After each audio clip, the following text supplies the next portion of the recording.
സത്യം സത്യമായി അരുളിയ തിരുവചനം, നിത്യസത്യമായി അരുളിയ ദിവ്യവചനം, ശാന്തിയായി ദീപമായി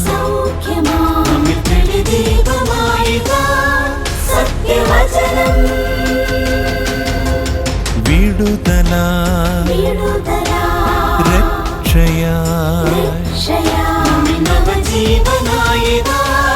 സത്യവചനം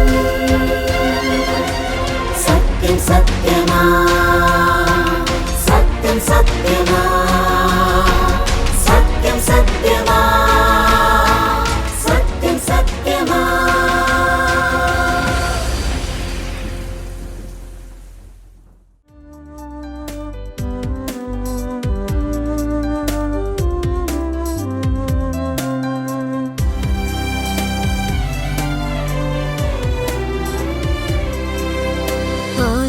ആശ്വാസത്തിൻ ഉറവിടമാം ക്രിസ്തു നിന്നെ വിളിച്ചിടുന്നു, നിന്നെ വിളിച്ചിടുന്നു. ആശ്വാസത്തിൻ ഉറവിടമാം ക്രിസ്തു നിന്നെ വിളിച്ചിടുന്നു, നിന്നെ വിളിച്ചിടുന്നു.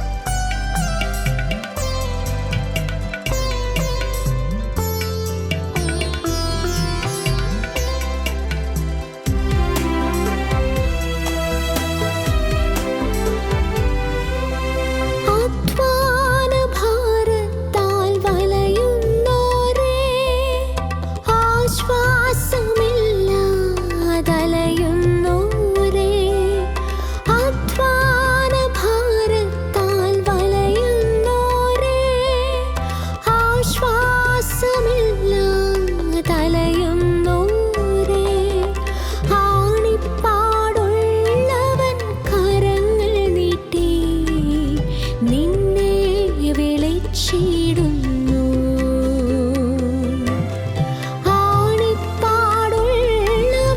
കരങ്ങൾ നീട്ടി നിന്നെ വിളിച്ചിടുന്നു.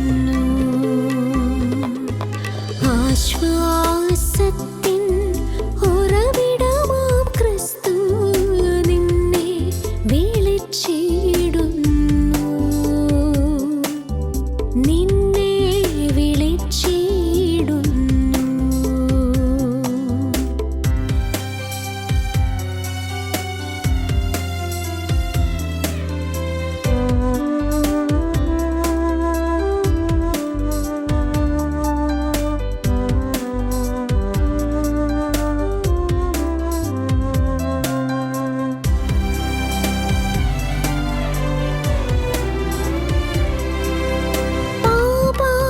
പാപാന്ധകാരത്തിൽ കഴിയുന്നോരേ, രോഗങ്ങളാൽ മനം തകർന്നവരേ, പാപാന്ധകാരത്തിൽ കഴിയുന്നോരേ, രോഗങ്ങളാൽ മനം തകർന്നവരേ, നിന്നെ രക്ഷിപ്പാനവൻ കരങ്ങൾ എന്നെന്നും മതിയായവ,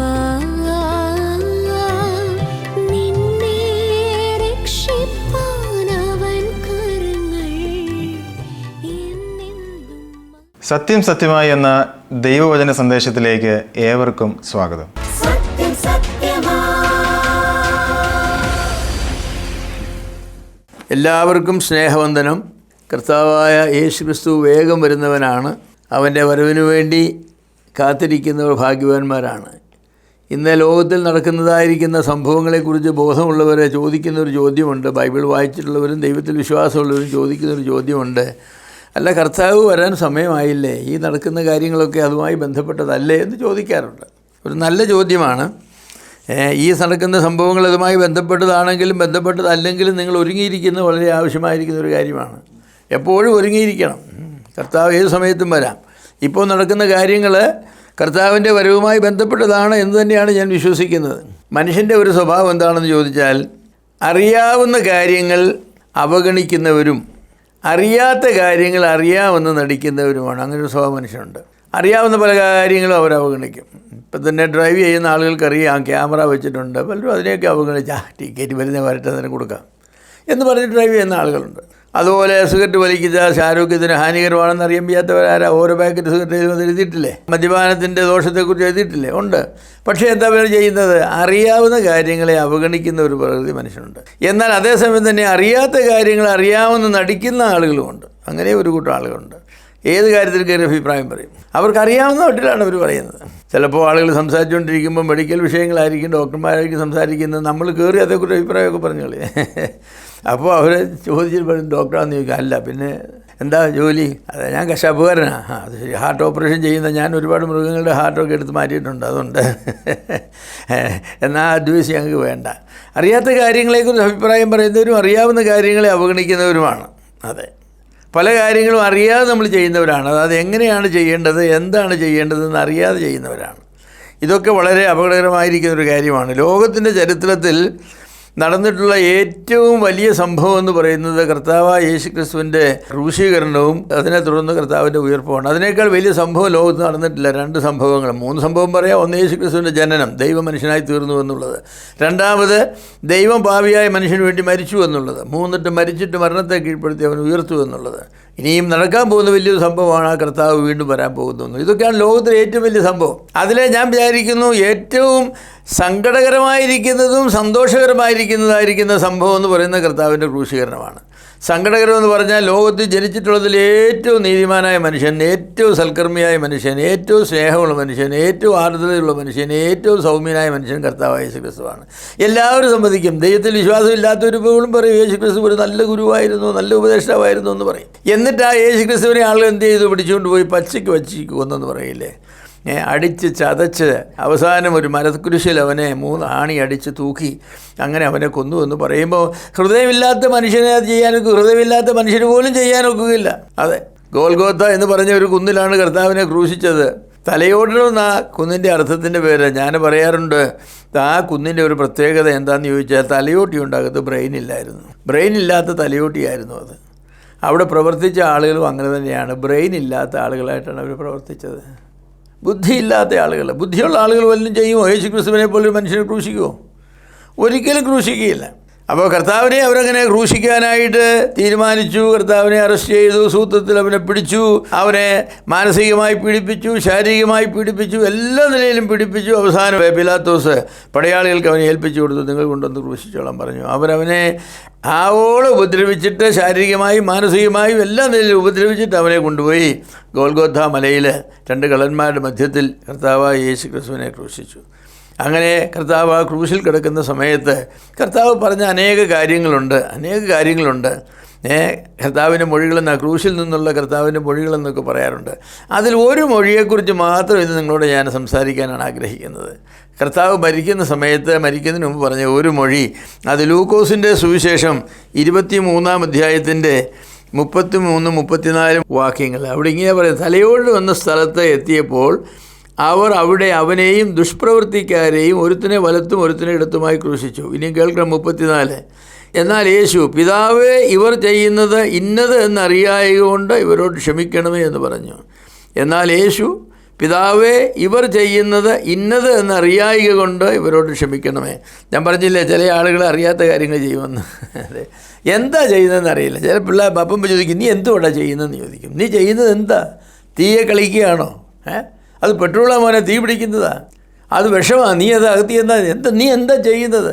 പലപ്പോഴും അറിയാത്ത കാര്യങ്ങൾ നമ്മൾ ചെയ്യും, അറിയാവുന്നവരെ പോലെ ചെയ്യും. ഈ മനുഷ്യരെല്ലാവരും കൂടെ പീലാത്തോസും അതുപോലെ ഹെരോദാവും അതിനു മുമ്പ് ഹന്നാസും കയ്യഫാവും യഹൂദ മതത്തിലെ നേതാക്കന്മാരും എല്ലാവരും കൂടെ അവർക്ക് വളരെ അറിയാവുന്ന നിലയിലാണ് ഈ യേശു എന്ന് പറഞ്ഞ ആൾ ഒരു വ്യാജനാണ്, അവനൊരു വ്യാജനാണ്, ദൈവമാണെന്ന് അവകാശപ്പെടുന്നവനാണ്, ദൈവപുത്രനെന്ന് അവകാശപ്പെടുന്നവനാണ് എന്ന് പറഞ്ഞ് യേശുവിനെ അവർ പിടിച്ചിട്ട് അവസാനം കൊണ്ടുവന്നവരെ കാൽവരി ക്രൂശിൽ ക്രൂശിച്ചു. അവർ ചെയ്ത ഒരു പ്രവൃത്തിയും അവർ അറിഞ്ഞില്ല. കർത്താവ് ആ ക്രൂശിൽ കിടക്കുമ്പം കർത്താവ് കരഞ്ഞ കരച്ചിലാണ്, അല്ലെങ്കിൽ പറഞ്ഞ പറച്ചിലാണ്, പിതാവേ ഇവർ ചെയ്യുന്നത് ഇന്നതെന്നറിയായികയാൽ ഇവരോട് ക്ഷമിക്കണമേ. ഈ ഭാഗം നമ്മോട് പറയുന്ന ചില സത്യങ്ങളുണ്ടെന്ന് ഞാൻ നിങ്ങളുമായിട്ട് പങ്കുവെക്കാം. ഒന്നാമത് പറയുന്നത്, മനുഷ്യൻ്റെ ഏറ്റവും വലിയ തെറ്റെന്ന് പറയുന്നത് ശരിയാണെന്ന് ധരിച്ച് തെറ്റായ കാര്യങ്ങൾ ചെയ്യുക എന്നുള്ളതാണ്. അറിയാത്ത കാര്യങ്ങൾ ശരിയാണെന്ന് ധരിച്ച് ചെയ്യുക. ഇവിടെ അവരെന്താ ചെയ്തത്? ഇവിടെ അവർ ചെയ്തതൊന്നും അവർക്കറിയില്ല. യേശു ആരാണെന്ന് അവർക്കറിയാമായിരുന്നോ? അറിയില്ലായിരുന്നു. യേശു സാക്ഷാൽ ദൈവം മനുഷ്യനായി തീർന്നവരാണെന്ന് അവർക്കറിയാമായിരുന്നു? അവർക്കറിയില്ല. അറിയാമായിരുന്നില്ല അവർ ക്രൂശിക്കില്ല. അതവർക്കറിയില്ലായിരുന്നു. യേശു അത് പറഞ്ഞു, പക്ഷേ അവർക്കത് വിശ്വസിക്കാനോ അംഗീകരിക്കാനോ കഴിഞ്ഞിരുന്നില്ല. ഞാനും പിതാവ് ഒന്നാണെന്നും വചനമാണ്, വചനം ജഡം ധരിച്ച് ഭൂമിയിൽ വന്നവനാണ്, ഇതൊക്കെ കർത്താവ് പറഞ്ഞു. പക്ഷേ അവർ സ്വീകരിച്ചില്ല. അവർക്ക് അറിയാൻ പാടില്ലാത്ത കാര്യം അവരതേക്കുറിച്ച് പറഞ്ഞത് ഇവൻ വ്യാജനാണ്, നീ പ്രവാചകനാണ്, നിന്നെ തന്നെ രക്ഷിക്കുന്ന പറഞ്ഞത്, നീ വലിയ ആളാന്നൊക്കെ പറഞ്ഞല്ലോ, അതിശയങ്ങളൊക്കെ ചെയ്തല്ലോ, ചെയ്യുക എന്നാണ് പറഞ്ഞത്. ഇല്ല, അവർക്കറിയില്ലായിരുന്നു കർത്താവ് ആരാണെന്ന്. യേശു ആരാണെന്ന് അവർക്കറിയില്ല. യേശു ദൈവത്തിൻ്റെ പുത്രൻ മനുഷ്യനായി ഭൂമിയിൽ വന്നവനാണെന്ന് അറിഞ്ഞിരുന്നെങ്കിൽ അവരിൽ ഒരാൾ പോലുമില്ല.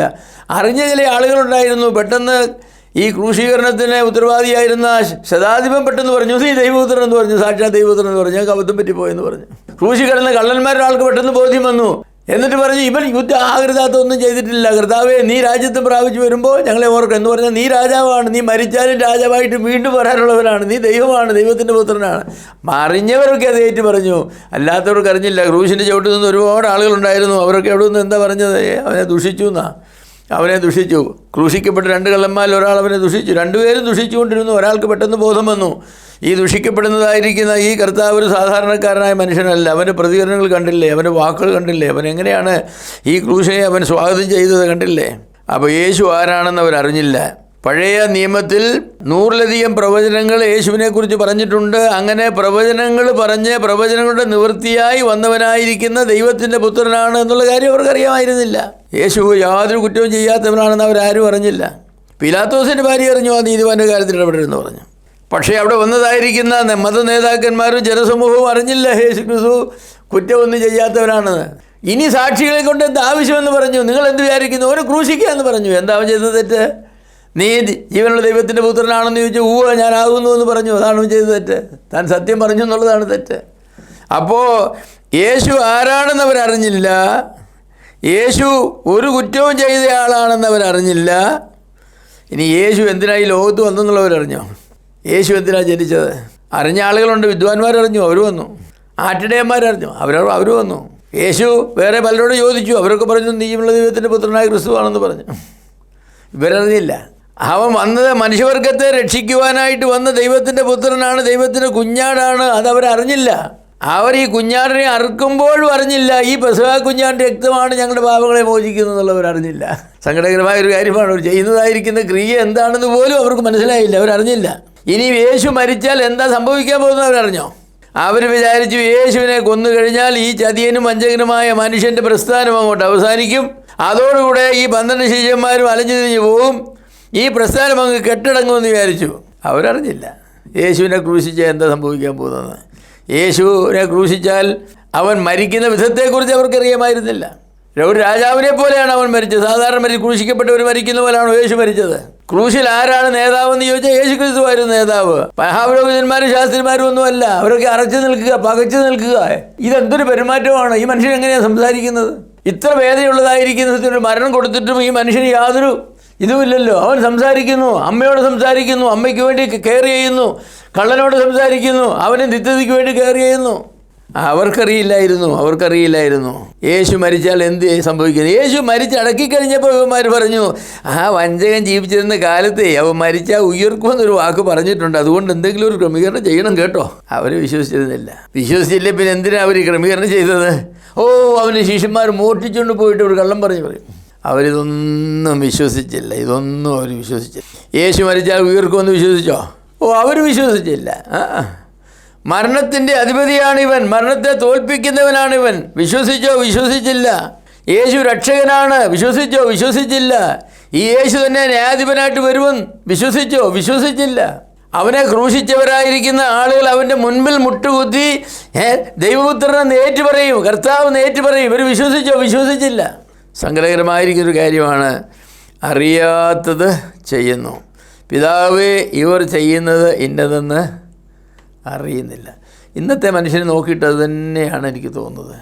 ഇന്നും ഒരുപാട് ആളുകൾ കർത്താവിനെ നിഷേധിക്കുന്നുണ്ടല്ലോ. കർത്താവിനെ കള്ളനെന്ന് വിളിക്കുന്നുണ്ട്, കള്ളവ്യാജനാണെന്ന് വിളിക്കുന്നുണ്ട്, അവൻ പ്രവാചകൻ അല്ലെന്ന് വിളിക്കുന്നുണ്ട്, പ്രവാചകൻ മാത്രമാണെന്ന് പറയുന്നവരുണ്ട്, യേശുവിനെ ദുഷ്ടനെന്ന് പറയുന്നവരുണ്ട്, യേശു ഉയർത്തില്ലെന്ന് പറയുന്നവരുണ്ട്.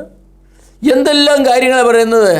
കർത്താവ് ഇപ്പോഴും പ്രാർത്ഥിക്കുന്നു, പിതാവേ, ഇവർ ചെയ്യുന്നത് എന്താണെന്ന്, ഇവർ പറയുന്നത് എന്താണെന്ന്, ഇവർ പ്രവർത്തിക്കുന്നത് എന്താണെന്ന് അറിയായാൽ അവരോട് ക്ഷമിക്കണമേ. ചില ആളുകൾ കർത്താവിനെക്കുറിച്ച് എഴുതിയ പുസ്തകങ്ങൾ വായിച്ചിട്ട് അയ്യോ ഇവൻ ചെയ്യുന്നത് എന്താണെന്ന് ഇവൻ അറിയില്ലല്ലോ. ലോകത്തിലെ ഏറ്റവും കഷ്ടകരമായ കാര്യമെന്ന് പറയുന്നത് ഞാൻ പറയട്ടെ, ഇത് തന്നെയാണ്. അറിയാതെ വലിയ തെറ്റ് ചെയ്യുക, ഏറ്റവും വലിയ പാപങ്ങൾ അറിയാതെ ചെയ്യുക. അത് പാപമല്ല, അത് ശരിയാണ് എന്ന നിലയിൽ ചെയ്യുക. ഞാനത് പറയുന്നത്, പാലാണ് കുപ്പിക്കകത്തിരിക്കുന്നത് എന്നറിയാതെ വിഷമെടുത്ത് കുടിക്കുന്ന ഒരു കുട്ടിയെ പോലെയാണ്. അത് വിഷമാണെന്ന് അറിഞ്ഞിരുന്നെങ്കിൽ ആ കുട്ടി കുടിക്കുകയില്ല, കുട്ടി ധരിച്ചത് പാലാണെന്നാണ്. അതുപോലെയാണ് യേശുക്രിസ്തു എന്ന് പറഞ്ഞ ആ മനുഷ്യനൊരു സാധാരണ മനുഷ്യനാണെന്ന് അവർ വിചാരിച്ചു. അവരെപ്പോലെയുള്ളൊരു മനുഷ്യനാണ്, എല്ലാ തിന്മയും പ്രവർത്തിച്ച് തോന്നിയാസം ജീവിക്കുന്നതല്ല, അവരെപ്പോലൊരു മനുഷ്യനാണ്. പക്ഷെ പാപം ഒഴികെ സകലത്തിലും അവർക്കതറിയാമായിരുന്നില്ല. ഇന്നും അറിയാതെ മനുഷ്യൻ ഇങ്ങനെ യേശുക്രിസ്തുവിനോട് പ്രതികരിക്കുന്നവരായിരിക്കുന്ന ആളുകളുണ്ട്. രണ്ടാമത് ഈ വേദഭാഗം ചൂണ്ടിക്കാണിക്കുന്നത് കർത്താവിൻ്റെ പ്രാർത്ഥനയെക്കുറിച്ച് ഞാൻ പറയട്ടെ. ലോകത്തിലെ മനുഷ്യൻ്റെ ഏറ്റവും വലിയ ആവശ്യം എന്താണെന്നറിയാമോ? ലോകത്തിലെ മനുഷ്യൻ്റെ ഏറ്റവും വലിയ ആവശ്യം പാപം ക്ഷമിച്ച് കിട്ടുക എന്നുള്ളതാണ്. പാപം ക്ഷമിച്ച് കിട്ടുക. എന്തോരം കുറ്റങ്ങൾ ഈ ആളുകളെ അറിയാതെ കർത്താവിനെ ക്രൂശിച്ചതുപോലെ അതുപോലെയുള്ളതായിരിക്കുന്ന പാപങ്ങളാണ് മനുഷ്യർ ചെയ്യുന്നത്. കർത്താവ് പ്രാർത്ഥിച്ചത് എന്താ? പിതാവേ, ഇവർ ചെയ്യുന്നത് ഇന്നെന്നറിയായികയാൽ അവരെ ശിക്ഷിക്കണമെന്നാണോ? അവരോട് ക്ഷമിക്കണമെന്നാണ്. എന്ന് പറയാം, മനുഷ്യവർഗത്തിൻ്റെ ഏറ്റവും വലിയ ആവശ്യം ദൈവത്തിൻ്റെ ക്ഷമ കിട്ടുക എന്നുള്ളതാണ്. അതിനേക്കാൾ വലിയൊരു ആവശ്യം ലോകത്തില്ല. ഇന്നും അങ്ങനെയാണല്ലോ. ഇന്ന് സുബോധമുള്ളവർ ഉപയോഗിക്കുന്ന ഒരു വാക്കാണ് please excuse me, please forgive me. എന്നോട് ക്ഷമിക്കണമേ, എന്നോട് ക്ഷമിക്കണമേ. ഒരു ദിവസം എത്ര പ്രാവശ്യം സുബോധമുള്ള മനുഷ്യനത് പറയും? അവർ പറയും എന്നോട് ക്ഷമിക്കണമേ, എന്നോട് ക്ഷമിക്കണമേ. ഓരോ തെറ്റുകൾ ചെയ്ത് വരും ക്ഷമിക്കണമേ, ക്ഷമിക്കണമേ. അങ്ങനെ ക്ഷമിക്കണമെന്ന് പറഞ്ഞാൽ നല്ലൊരു വാക്കാകട്ടോ. ഞാൻ വിചാരിക്കുന്നു ലോകത്തിലെ ഏറ്റവും വലിയ പ്രാർത്ഥന എന്ന് പറയുന്നത് ഈ കർത്താവിൻ്റെ പ്രാർത്ഥനയാണ്. അവരെ ക്രൂശിച്ച കർത്താവിനെ ക്രൂശിച്ച ആളുകൾ, അവൻ്റെ മുഖത്ത് തുപ്പിയ ആളുകൾ, അവനെ അടിച്ച ആളുകൾ, അവനെ വിധിച്ച ആളുകൾ ഉൾപ്പെടെയുള്ള എല്ലാ ആളുകളെയും ഉൾപ്പെടുത്തിക്കൊണ്ട് കർത്താവ് പ്രാർത്ഥിച്ചു. എന്താണ്? പിതാവേ, ഇവരോട് ക്ഷമിക്കണമേ, ഇവരോട് ക്ഷമിക്കണമേ. ഇവരറിയാതെ ചെയ്യുന്നത് എന്ന് പറഞ്ഞാൽ ഇവർ ഈ അകൃത്യം മുഴുവനും ചെയ്യുന്നു. ഇത് അകൃത്യമാണെന്ന് അറിയില്ല, ഞാൻ ആരാണെന്ന് അവർക്കറിയില്ല, ഞാൻ സാക്ഷാൽ ദൈവമാണെന്ന് അവർക്കറിയില്ല, ഞാൻ ജഡം ധരിച്ചു വന്ന മനുഷ്യനാണെന്ന് അവർക്കറിയില്ല, ലോകത്തിൻ്റെ പാപത്തെ പരിഹരിക്കാനായിട്ട് വന്ന ദൈവത്തിൻ്റെ കുഞ്ഞാടാണെന്ന് അവർക്കറിയില്ല, ഞാൻ മരിച്ചാൽ വീണ്ടും ഉയർക്കുമെന്ന് അവർക്കറിയില്ല, ഞാനാണ് ലോകത്തിൻ്റെ രക്ഷിതാവ്, ഇനി അവസാനമായിട്ട് ലോകത്തെ ന്യായം വിധിക്കുന്ന ഞാനാണ്. ഇതൊന്നും അവർക്കറിയില്ല. പിതാവേ, നീ ക്ഷമിക്കണമേ എന്ന് ഓരോ ദിവസവും സുബോധമുള്ള മനുഷ്യരൊക്കെ പ്രാർത്ഥിക്കേണ്ട പ്രാർത്ഥനയാണ്. എന്നോട് ക്ഷമിക്കണമേ, എന്നോട് ക്ഷമിക്കണമേ, എന്നോട് ക്ഷമിക്കണമേ എന്ന്. കാരണം മനുഷ്യവർഗത്തിൻ്റെ ഏറ്റവും വലിയ ആവശ്യം ക്ഷമയെന്നുള്ളതാണ്. കുറ്റബോധം പേറിക്കൊണ്ട് നടക്കുകയാണ്. ഹിറ്റ്ലറെ ചിന്തിക്കൂ, എത്ര ലക്ഷം യഹൂദന്മാരെയാണ് വധിച്ചത്. അതുപോലെയുള്ള എത്ര ആളുകളുടെ പേര് പറയാം. ആരുടെയും പേര് പറയേണ്ട ആവശ്യമില്ല. ലോകത്തിൽ എന്തോ ഒരു കൊലപാതകമാണ്. ഓരോ ദിവസവും നിഷ്കളങ്കരായിരിക്കുന്ന എത്രയായിരം കുഞ്ഞുങ്ങളെയാണ് അമ്മയുടെ ഉദരത്തിൽ വെച്ച് തന്നെ കൊന്നുകളയുന്നത്. ചില ആളുകളുടെ ശാരീരികമായ അല്പം സന്തോഷത്തിന് വേണ്ടി അവർ ചെയ്ത പാപപ്രവൃത്തി, അല്ലെങ്കിൽ അവർ ചെയ്തായിരിക്കുന്ന പ്രവൃത്തി, ചിലപ്പോൾ സ്വന്തം ഭാര്യയുടെ അവരുടെ സ്വന്തം കുഞ്ഞിനെ തന്നെ അത് കൊന്നുകളയുകയാണ്. ഗർഭഛിദ്രം എന്ന ഓമനപ്പേരിൽ. കർത്താവ് പ്രാർത്ഥിക്കുന്ന ഇവരോട് ക്ഷമിക്കണമേ, ഇവരോട് ക്ഷമിക്കണമേ. എത്ര ഡോക്ടർമാരാണത് എത്ര കുഞ്ഞുങ്ങളെ കൊലപാതകം ചെയ്യുന്നത്? എത്ര പേരെ? മേഴ്സി കില്ലിങ് എന്ന് പറയും, ദയാവധം. എത്ര ഡോക്ടർമാരാണ് മരുന്ന് കുത്തിവെച്ചും അതുപോലെ തന്നെ ജീവൻ നിലനിർത്താൻ ആവശ്യമായിരിക്കുന്ന മെഷീൻസ് ഓഫ് ചെയ്തും ആളുകളെ കൊല്ലുന്നത് ലോകത്തിൽ നടന്നുകൊണ്ടേയിരിക്കുകയാണ്. എത്ര ആളുകളാണ് 4, 5, 6 വയസ്സുള്ള പെൺകുട്ടികളെ പീഡിപ്പിച്ച് കൊല്ലുന്നത്? എത്ര ആളുകളാണ് ഡ്രഗ്സ് വിറ്റ് കാശ് വാങ്ങുന്നത്? എത്ര ആളുകളെയാണ് ഡ്രഗ് അഡിക്ട്സ് ആക്കി മാറ്റുന്നത്? അവർക്ക് വേണ്ടിയൊക്കെ പ്രാർത്ഥിക്കുമ്പോൾ ക്ഷമിക്കണമേ എന്നാണ് പ്രാർത്ഥിക്കുന്നത്. അല്ലാതെ എന്ത് പ്രാർത്ഥിക്കേണ്ടു? അവരോട് ക്ഷമിക്കണമേ. കർത്താവിൻ്റെ മഹത്വം എന്ന് പറഞ്ഞാൽ അതാണ്. ലോകത്തിൻ്റെ പാപത്തിനു വേണ്ടി മരിക്കുന്ന കർത്താവ് തന്നെ കൊല്ലുന്നവരായിരിക്കുന്ന ആളുകൾക്ക് വേണ്ടി പ്രാർത്ഥിക്കുന്നത് എന്താണ്? ക്ഷമിക്കണേ എന്നാണ്. നമുക്ക് ഈ ഉണ്ടാകുന്ന അസുഖങ്ങളുടെ പകുതി അസുഖമല്ല 75% അസുഖം പോവും നമ്മൾ ക്ഷമിച്ചാൽ മതി. ആരെങ്കിലും നമ്മോട് എന്തെങ്കിലും ചെയ്തതിന് പ്രതികാരം ചെയ്യാനായിട്ട് ഞാൻ അവനെ വിടുകില്ല ഇങ്ങനെ പ്രതികാര ചിന്തയും കൊണ്ട് ഇങ്ങനെ നടക്കുമ്പോഴാണ് ഇവ മാനസിക രോഗിയാകുന്നത്. ചില ഭാര്യമാരവർ കൈപ്പുള്ള ഹൃദയത്തോട് ജീവിക്കും. കുറേ കഴിയുമ്പോൾ, ചില മാസങ്ങൾ കഴിയുമ്പോൾ അവർ പിച്ചും പേയും പറയാൻ തുടങ്ങും, മാനസിക രോഗം അവരോരോന്നാവും. ക്ഷമിക്കാനായിട്ട് കഴിഞ്ഞാൽ മനുഷ്യൻ്റെ രോഗങ്ങൾ പോകും. കർത്താവ് ലോകത്തിന് വേണ്ടി പ്രാർത്ഥിച്ചു. അവർ അറിയാതെ അവർ ചെയ്യുന്ന ഈ പാവങ്ങളുടെ ഭയങ്കര ലിസ്റ്റ് അവരോട് ക്ഷമിക്കണമേ എന്ന്. ഇന്ന് മനുഷ്യന് ഏറ്റവും ആവശ്യമുള്ളത് ഈ ക്ഷമയാണ് എൻ്റെ പ്രിയമുള്ളവരെ. പക്ഷേ ഒരു വ്യത്യാസമേ ഉള്ളൂ. കർത്താവ് കാൽവറിലെ ക്രൂശിൽ പ്രാർത്ഥിച്ചപ്പോൾ ലോകത്തിൻ്റെ പാപത്തിൻ്റെ പരിഹാരത്തിന് വേണ്ടി അവൻ മരിക്കുകയായിരുന്നു. ഇന്ന് അങ്ങനെ പ്രാർത്ഥിച്ചതുകൊണ്ട് മാത്രം പ്രയോജനമില്ല. കാരണം പാപപരിഹാരത്തിനുള്ള മരുന്ന് ഇന്ന് ദൈവം മനുഷ്യന് നൽകിയിട്ടുണ്ട്. കർത്താവായ യേശു ക്രിസ്തുവിൽ വിശ്വസിക്കുക, എന്നാൽ നീ നിൻ്റെ കുടുംബവും രക്ഷ പ്രാപിക്കും. അവൻ്റെ പുത്രനായ യേശുവിൻ്റെ രക്തം സകല പാപവും പോക്കി ശുദ്ധീകരിക്കുന്നു. രക്തച്ചൊരിച്ചിൽ കൂടാതെ പാപത്തിന് മോചനമില്ല. കർത്താവായ യേശു ക്രിസ്തു അതെന്ന് പ്രാർത്ഥിച്ച ആളുകളുടെ പാപപരിഹാരത്തിന് വേണ്ടി കർത്താവ് തൻ്റെ രക്തം ചൊരിഞ്ഞു. അതിനുശേഷം അവൻ അടക്കപ്പെട്ട് ഉയർത്തെഴുന്നേറ്റു. അവൻ നിത്യജീവൻ ഇന്ന് നൽകുന്നവനായി ലോകത്തിലുണ്ട്. അപ്പോൾ ഇന്ന് കർത്താവ് ചെയ്ത പ്രവൃത്തി അംഗീകരിക്കാതെ എന്നും രാവിലെയുമായിട്ട് എന്നോട് ക്ഷമിക്കണമേ എന്ന് പറഞ്ഞാൽ ഒരു പ്രയോജനവുമില്ല. കർത്താവ് പ്രാർത്ഥിച്ച പ്രാർത്ഥനയ്ക്ക് അർത്ഥമുണ്ട്. പക്ഷേ കർത്താവ് പ്രാർത്ഥിച്ച പ്രാർത്ഥന ഞാൻ പ്രാർത്ഥിക്കുമ്പോൾ അർത്ഥമില്ല. കാരണം എന്താണ്? കർത്താവ് പാപികളുടെ പാപത്തിന് വേണ്ടി മരിച്ചുകൊണ്ടാണ് പ്രാർത്ഥിച്ചത്. അങ്ങനെ മരിച്ച് രക്തം ചിന്തി മരിച്ച് ഉയർത്തെഴുന്നേറ്റ കർത്താവിനോട് ഞാൻ പ്രാർത്ഥിക്കണം, എന്ത്? ദൈവമേ, നീ എൻ്റെ പാപങ്ങളെ ക്ഷമിക്കണമേ. അപ്പോൾ കർത്താവ് പറയും, അങ്ങനെ ക്ഷമിക്കാൻ ഞാനൊരു വഴി വെച്ചിട്ടുണ്ട്. എന്താണ്? ഞാൻ നിൻ്റെ പാപങ്ങളുടെ പരിഹാരത്തിന് വേണ്ടി ഈ കാൽവറിലെ ക്രൂശിൽ മരിച്ചു എന്ന് നീ വിശ്വസിച്ചുകൊണ്ട് എന്നോട് പ്രാർത്ഥിക്കുക. എൻ്റെ പാപങ്ങളെ ക്ഷമിക്കണം, ഞാൻ നിന്നോട് ക്ഷമിക്കാം. അതേ ഉള്ളൂ. നമ്മൾ ചെയ്യുന്ന എല്ലാ പാപങ്ങളും ദൈവത്തോടാണ് ചെയ്യുന്നത്. ഒരുത്തൻ ഭാര്യയെ തല്ലിയാൽ ദൈവത്തോടെ പാപം ചെയ്യുന്നത്. അയൽക്കാരനെ അതിമാന്തിയാൽ ദൈവത്തോടെ പാപം ചെയ്യുന്നത്. അന്യൻ്റെ ഒന്ന് മോഷ്ടിച്ചാൽ ദൈവത്തോടെ പാപം ചെയ്യുന്നത്. എല്ലാ പാപങ്ങളും ദൈവത്തോടാണ്. ആ പാപം ദൈവത്തോട് മാത്രമല്ല മനുഷ്യരോടും കൂടെ ചെയ്യും, ആരോടെ ചെയ്യുന്നു എന്നുള്ളത്. പക്ഷേ അത് ആത്യന്തികമായി പറഞ്ഞാൽ ദൈവത്തോടാണ്. കാരണം ദൈവത്തിൻ്റെ കൽപ്പനയാണ് ലംഘിക്കുന്നത്. കൊല ചെയ്യരുത്, മോഷ്ടിക്കരുത്, വിചാരം ചെയ്യരുത്, കള്ളം പറയരുത്. ദൈവത്തിൻ്റെ കൽപ്പനയാണ് മോഷ്ടിക്കുന്നത്. മാതാപിതാക്കളെ അനുസരിക്കണം, എല്ലാം ദൈവത്തിൻ്റെ കൽപ്പനയാണ് ലംഘിക്കുന്നത്. അതുകൊണ്ട് ആദ്യം സെറ്റിൽ ചെയ്യേണ്ടത് ദൈവത്തോടാണ്. അത് കഴിഞ്ഞിട്ടാണ് പിന്നെ ആരോട് പാപം ചെയ്ത് അവരോട് സെറ്റിൽ ചെയ്യുന്നത്. ദൈവത്തിന് മാത്രമേ പാപത്തെ മോചിക്കാനായിട്ട് കഴിയൂ. കർത്താവ് ഭൂമിയിൽ വെച്ച് പലരുടെയും പാപങ്ങൾ മോചിച്ചപ്പോൾ പുരോഹിതന്മാരായിരുന്നവരെന്താ പറയുന്നത്? ദൈവദൂഷണം പറയുന്നു. ദൈവത്തിന് മാത്രമേ പാപം മോചിക്കാൻ കഴിയൂ. യേശു ദൈവമാണെന്നുള്ള കാര്യം അവർക്ക് അറിയാൻ പാടില്ലാത്തതുകൊണ്ട് അവർ പറഞ്ഞതാണ്. യേശു മാത്രമേ പറഞ്ഞിട്ടുള്ളൂ നിന്റെ പാപം മോചിച്ചു തന്നിട്ടുണ്ട്, വേറെ ആരും പറഞ്ഞിട്ടില്ല. കാരണം പറയാൻ യോഗ്യൻ അവൻ മാത്രമേ ഉള്ളൂ. എൻ്റെ പ്രിയമുള്ളവരെ, ഞാൻ നിങ്ങളോട് പറയട്ടെ, നിങ്ങൾക്ക് പാപം മോചിച്ച് കിട്ടണമെങ്കിൽ നിങ്ങൾ കർത്താവിൻ്റെ അടുക്കലേക്ക് വരണം, ദൈവത്തിൻ്റെ അടുക്കലേക്ക് വരണം. നിങ്ങളുടെ പാപമോചനത്തിന് ആവശ്യമായിരിക്കുന്ന യാഗം കർത്താവ് ചെയ്തു. ആ യാഗത്തിൻ്റെ അടിസ്ഥാനത്തിലാണ് അവൻ നിങ്ങളുടെ പാപം മോചിച്ചു തരുന്നത്. അല്ല വെറുതെ പറയല്ല, ഹുഗോ അങ്ങനെ പറയാനൊക്കെയില്ല. പാപത്തിൻ്റെ ശമ്പളം മരണമാണ്. ആ മരണം നിങ്ങൾക്ക് പകരക്കാരനായിട്ട് കർത്താവ് ഏറ്റെടുത്തു. കാൽവറിലെ ക്രൂശിൽ അവൻ മരിച്ചു. അതുകൊണ്ട് കർത്താവ് പ്രാർത്ഥിച്ച പ്രാർത്ഥനയുടെ പ്രയോജനം നിങ്ങൾക്ക് ലഭിക്കണമെങ്കിൽ കർത്താവ് നിവർത്തിച്ച വേലയുടെ അർത്ഥം നിങ്ങൾ മനസ്സിലാക്കണം. കാൽവറിലെ ക്രൂശിൽ അവൻ മരിച്ചത് അവനെ അറിയാതെ ക്രൂശിച്ച മനുഷ്യർ ഉൾപ്പെടെയുള്ള സകല മനുഷ്യരുടെയും പാപങ്ങളുടെ മോചനത്തിന് വേണ്ടിയാണ്. അതിൽ വച്ചിരിക്കുന്ന മാർഗം എന്താണ്? കർത്താവായ യേശു ക്രിസ്തുവിൽ വിശ്വസിക്കുക, എന്നാൽ നീ രക്ഷിക്കപ്പെടും, നിൻ്റെ കുടുംബം രക്ഷിക്കപ്പെടും. എൻ്റെ പ്രിയമുള്ളവരെ, നിങ്ങൾ കർത്താവിനെ ഇതുവരെയും രക്ഷിതാവായി സ്വീകരിച്ചില്ലെങ്കിൽ കർത്താവ് നിങ്ങൾക്ക് വേണ്ടി ഇപ്പോഴും പ്രാർത്ഥിക്കുന്നത് ദൈവമേ ക്ഷമിക്കണമേ എന്ന് പറയുമ്പോൾ ഒരു മാർഗ്ഗമേ ഉള്ളൂ. ഞാൻ അവരുടെ പാപങ്ങളുടെ പരിഹാരത്തിന് വേണ്ടി എൻ്റെ രക്തം ചിന്തി കാൽവരിലെ ക്രൂശിൽ ബലിയായതാണ്. ഇനിയും അവർ പാപം ചെയ്തുകൊണ്ടിരിക്കുക എന്ന് പറഞ്ഞാൽ അത് ഭയങ്കരമാണ്.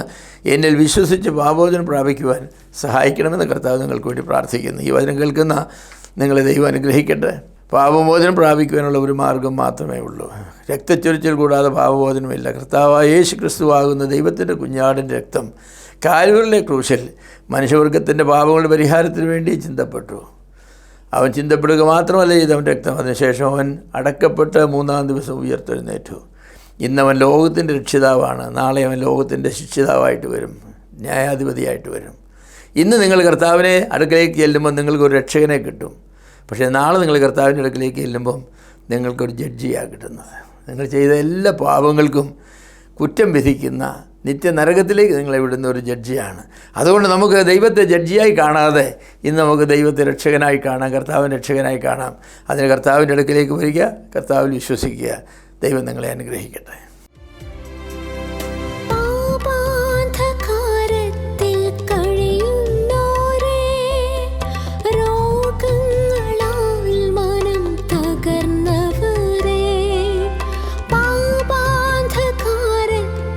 കഴിയും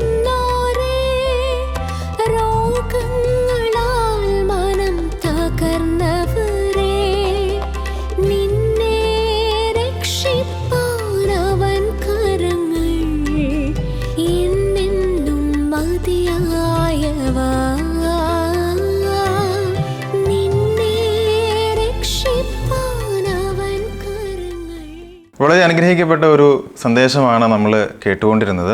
മനുഷ്യൻ്റെ ഏറ്റവും വലിയ ആവശ്യം അവൻ്റെ പാപങ്ങളെ ക്ഷമിച്ചു കിട്ടുക എന്നതാണ്. അതിനുള്ള ഏക വഴി കർത്താവായ യേശു ക്രിസ്തുവിൻ്റെ കാൽവരി ബലിയിൽ വിശ്വസിക്കുക എന്നതാണ്.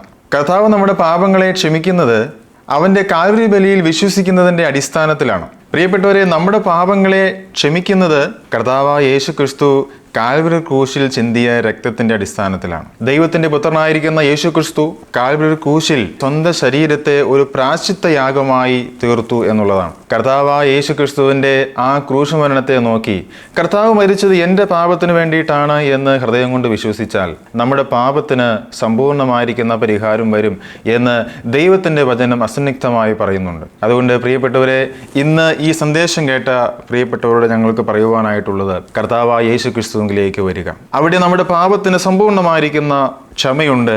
അവനിൽ വിശ്വസിക്കുന്നത് വഴി നമുക്ക് രക്ഷ സ്വന്തമാക്കുവാനായിട്ട് കഴിയും. ദൈവം നിങ്ങളെല്ലാവരും സഹായിക്കുമാറാകട്ടെ. നമുക്ക് പ്രാർത്ഥിക്കാം. ഞങ്ങളെ സ്നേഹിക്കുന്ന സ്വർഗീയ നല്ല പിതാവേ, ഇന്ന് ഞങ്ങളെ കേൾപ്പിച്ച ഈ നല്ല വചനങ്ങൾക്കായിട്ട് നന്ദിയോടെ സ്തോത്രം. കർത്താവെ, അവിടുത്തെ വചനം ജീവനും ചൈതന്യവും ഉള്ളതാണ്. അത് ഹൃദയങ്ങൾക്ക് ആശ്വാസം പകരുകയും ജീവിതങ്ങളെ രൂപാന്തരപ്പെടുത്തുകയും ചെയ്യുന്നതാണ് എന്നോർത്ത് സ്തോത്രം. കർത്താവിൻ്റെ വചനം കേട്ട ഓരോ ഹൃദയങ്ങളിലും കർത്താവ് ഇടപെടുകയും അവരുടെ ഹൃദയത്തോട് കർത്താവ് സംസാരിക്കുകയും ചെയ്യണമേ എന്ന് പ്രാർത്ഥിക്കുകയാണ്. ഈ വചനത്തിന്റെ കേൾവി അവരുടെ ജീവിതത്തിൽ വിശ്വാസമായി പരിണമിക്കുവാൻ, കർത്താവിൽ വിശ്വസിച്ച് രക്ഷ പ്രാപിക്കുവാൻ, ജീവിതത്തിന്റെ അർത്ഥം കണ്ടെത്തുവാൻ, യഥാർത്ഥമായിരിക്കുന്ന സമാധാനമുള്ളവരായി ജീവിപ്പാൻ കർത്താവ് സഹായിക്കണം എന്ന് പ്രാർത്ഥിക്കുന്നു. പ്രാർത്ഥന കർത്താവ് കേട്ടതുകൊണ്ട് സ്തോത്രം. യേശു ക്രിസ്തുവിന്റെ വിലയേറിയ നാമത്തിൽ തന്നെ ആമേൻ. ഈ പ്രോഗ്രാം നിങ്ങൾക്ക് അനുഗ്രഹമായി എന്ന് ഞങ്ങൾ വിശ്വസിക്കുന്നു. നിങ്ങളുടെ വിലപ്പെട്ട നിർദ്ദേശങ്ങളും പ്രാർത്ഥനാവശ്യങ്ങളും ഞങ്ങളെ അറിയിക്കുക. ഞങ്ങൾ നിങ്ങൾക്ക് വേണ്ടി പ്രാർത്ഥിക്കുന്നതാണ്. ഞങ്ങളുമായി ബന്ധപ്പെടേണ്ട വിലാസം Agape Gospel Ministries, 87 Maithri Nagar, Asramam, Kollam. Email ID satyamsatyamai@gmail.com. Phone number 8136936648. Bible സംബന്ധമായ നിങ്ങളുടെ സംശയങ്ങളും ചോദ്യങ്ങളും ഞങ്ങളുടെ വാട്സപ്പ് നമ്പറിലൂടെ ഞങ്ങളെ അറിയിക്കുക. അതിനുള്ള ഉത്തരങ്ങൾ ഞങ്ങൾ നിങ്ങൾക്ക് നൽകുന്നതാണ്. അതോടൊപ്പം തന്നെ ഈ പ്രോഗ്രാമിന്റെ മറ്റ് സന്ദേശങ്ങളും പാട്ടുകളും കേൾക്കുവാനായി സത്യം സത്യമായി എന്ന ഫേസ്ബുക്ക് പേജും സത്യം സത്യമായി എന്ന യൂട്യൂബ് ചാനലും സന്ദർശിച്ചാലും ദൈവം നമ്മെ എല്ലാവരെയും അനുഗ്രഹിക്കുമാറാകട്ടെ. സത്യം സത്യമാ, സത്യം സത്യമാ.